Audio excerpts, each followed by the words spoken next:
Ito mga kabali, ito na yung panghuli ni kay Jomar Rapal 86. Ito yung note niya.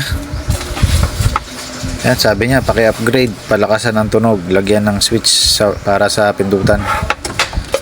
Yan, bali ito yung sa pindutan. Nalagyan natin, yung may butas na to. Tapos yung niya, walang makalagay na wire. Papalitan na natin doon, mas mahaba ito. Ito, open ko muna yung top cover, silipin muna natin loob.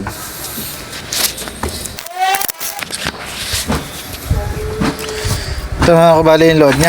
Wala naman tayo nakitang masunog o pumutok. Ayan. Okay pa naman, medyo marami lang ng bagya. Ito ilalim, wala pa nagagalaw. Kasi sabi naman dito, i-upgrade saka lakasan ng tunog.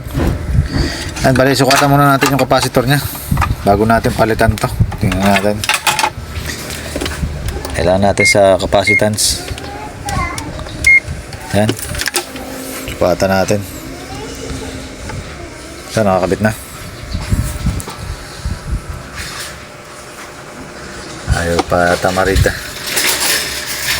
Ayan, 3.5. Ang baba na. Talagang obligado na natin palitan to. Itong mga ganito 4UF to. Pero ang rating natin sa kanya 3.5 na lang. Ayan, 3.5. Ayan, bali una kong gagawin dito yung wire. Palitan natin ng ng mas mahaba para sa battery side, battery natin to. Input ng battery. Ayan. Ayan, palitan ko muna to. Palit na lang ako pag napalitan na. Ito mga kabali, napalitan ko na ng kanyang input ng battery wire. Ayan, testingin natin, tingnan muna natin kung tumutunog pa. Bali yun pa lang naman ang ginawa ko dito. Testing natin sa test valve, tingnan natin kung magkakaroon ng tunog. Wala, nawala siya. So, nakakabit naman yung natin. Try natin palitan ng lakasan. Mas nahihirapan pang umikot yung blower natin. Hirap umikot. Bali langisin mo yan pagka ganyan. Kaya nagpalit tayo ng lakasan. Naging okay yung tumutunog na siya. Yan. Try natin i-direct. Hirap yung blower lalangisan pa natin yung blower. Taon natin. So 1K. Sagad na. Bali ang sagad niya ito. Nakain siya ng 27 ampere. Sagad. Hinaan natin. Yan ang pinakamahina. 7, 8. Ayan. Nagmimirmis siya sa 7 ampere.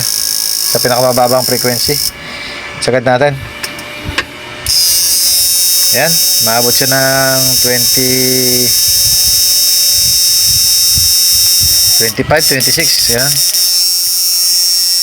Nagmimirmis siya sa ganang Bali yan, susunod natin gagawin yung papalit tayo ng lakasan sa capacitor, saka yung sabay-sabay na natin yung protect, ito yung resistor, saka itong frequency natin, tataasan na natin.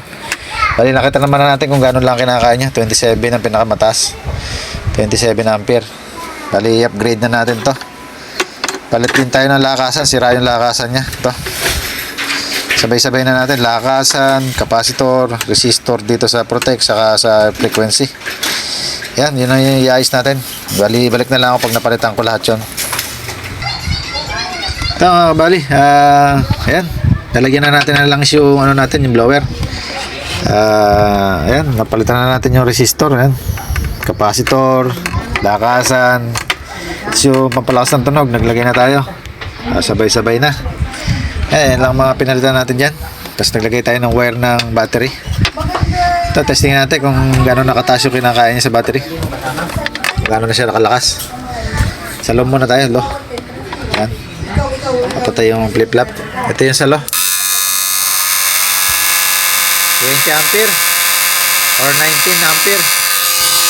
Sagad natin. Maingay lang yung blower. Sagad natin ngayon. Diba? On ko na.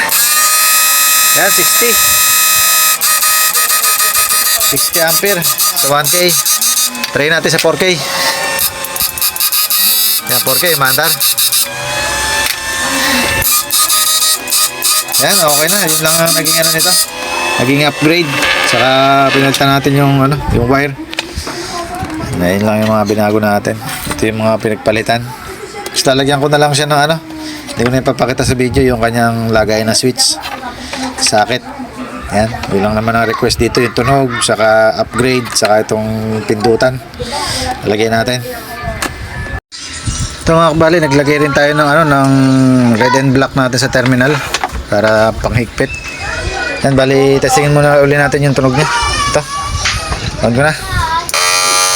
Yan, lakas ng tunog. Yan.